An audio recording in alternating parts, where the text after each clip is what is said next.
बिस्मिल्लाहिर्रहमानिर्रहीम बिस्मिल्लाहिर्रहमानिर्रहीम तस्बीह अल्लाह ताला की दुरूद व सलाम आखिरी नबी हज़रत मोहम्मद सल्लल्लाहु अलैहि वसल्लम पर। मैं राय आबिद अली खरर रास नुक्ता के फ़ोरम से हाज़िर खिदमत। मेरे देखने और सुनने वालों को सलाम।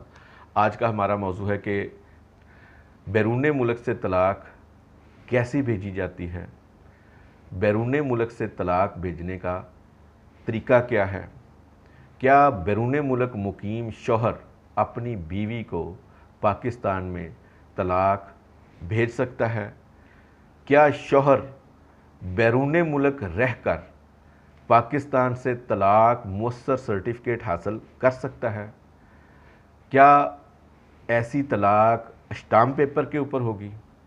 मौजू पर आने से पहले ये बताता चलूँ कि बैरून मुल्क मुकीम बीवी की खुला के हवाले से पहले ही हम वीडियो तैयार कर चुके हुए हैं। आज की वीडियो है बैरून मुल्क मुकीम शौहर की तलाक के हवाले से।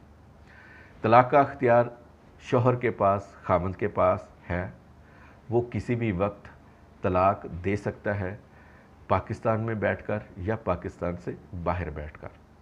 शरई तौर पर इस तरह तलाक हो जाएगी, लेकिन पाकिस्तान के कानून में तलाक का एक तरीक़ेकार तय है। अगर कोई शौहर पाकिस्तानी कानून के मुताबिक तलाक नहीं देता, यूनियन काउंसिल तलाक मुअस्सर सर्टिफिकेट देने से इनकार कर सकता है। पाकिस्तान में मुकीम शौहर अगर तलाक देता है तो वह स्टाम्प के ऊपर देता है, लेकिन बैरून मुल्क मुकीम शौहर तलाक स्टाम्प के ऊपर नहीं बल्कि आम पेपर के ऊपर लिख कर देगा। बैरून मुल्क मुकीम शौहर दो तरीक़ों से तलाक दे सकता है, यानी कि ख़ुद भी दे सकता है और मुख्तार नामा के ज़रिए भी दे सकता है। किसी शख्स को भी ये अख्तियार दे सकता है। अगर शौहर ख़ुद तलाक देना चाहता है तो फिर दो दस्तावेज़ात तैयार होंगी। नंबर 1 तलाकनामा और नंबर 2 दरख्वास्त मुअस्सर सर्टिफिकेट हासिल करने की यूनियन काउंसिल के नाम। लेकिन दूसरा तरीका बेहतर है, यानी वो अपने किसी रिश्तेदार को अख्तियार दे, मुख्तारनामा दे दे कि ये तलाक के मामलात को हैंडल किया जाए। इस सूरत में फिर मुख्तारनामा यानी कि 3 दस्तावेज़ात हो जाएंगी, तलाकनामा, दरख्वास्त और मुख्तारनामा। ये तीनों डॉक्यूमेंट वो ख़ुद बैरून मुल्क बैठकर भी तैयार कर सकता है और पाकिस्तान से भी तैयार करवाए जा सकते हैं और कोरियर के ज़रिए मंगवाए जा सकते हैं या ईमेल के ज़रिए मंगवाए जा सकते हैं। फिर शौहर तीनों डॉक्यूमेंट्स को हासिल करके उस मुल्क में मौजूद पाकिस्तानी एम्बेसी में जाएगा और वहाँ से ये तीनों दस्तावेज़ात की तस्दीक करवाएगा। अगर पाकिस्तानी एम्बेसी तीनों डॉक्यूमेंट की तस्दीक कर देती है फिर तो ठीक है, लेकिन वो ये इनकार भी कर सकते हैं कि हम तलाकनामा और दरख्वास्त को तस्दीक नहीं करेंगे, लेकिन वो मुख्तारनामा को तस्दीक करने से इनकार नहीं कर सकते।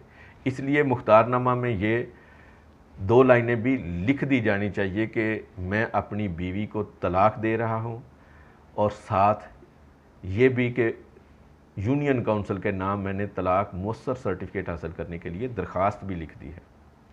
फिर ये तीनों डॉक्यूमेंट जिसको अख्तियार दिया गया है वो उसके नाम कोरियर कर दी जाए। ये तीनों डॉक्यूमेंट जैसे ही पाकिस्तान में मिलेंगे तो वो जिसको अख्तियार दिया गया है मुख्तारनामा का, वो तो फिर वो इन तीनों दस्तावेज़ात को ले जाके फ़ौरन अफेयर के दफ्तर से इसकी वेरिफिकेशन करवाएगा।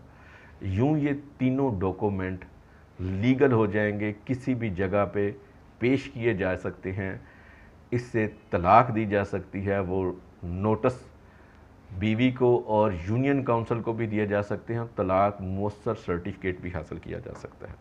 मुख्तारनामा को मैं इसलिए ज़्यादा बेहतर कहता हूँ कि तलाक के नतीजे में अगर बीवी शौहर के ख़िलाफ़ कोई केस करना चाहती है, अपने नान नफ़का का, ख़र्चे का, बच्चों के नान नफ़का या ख़र्चे का या सामान जहेज़ का या कोई और, तो फिर चूँकि मुख्तारनामा में ये भी इख्तियार दिया गया होता है कि अदालत में केस का दिफा कर सके, तो फिर वो मुख्तारनामा वाला शख्स वकील भी मुकर्रर कर सकता है, ख़ुद भी पेश हो सकता है, गवाही भी दे सकता है अदालत में और यूनियन काउंसिल में भी जा सकता है।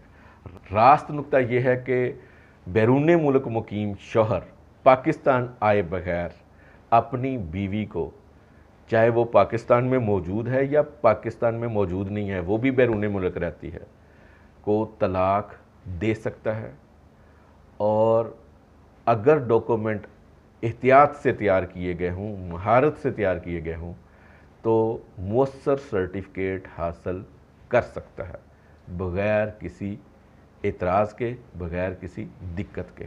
امید ہے اس ویڈیو سے آپ کے علم میں مزید اضافہ ہوگا۔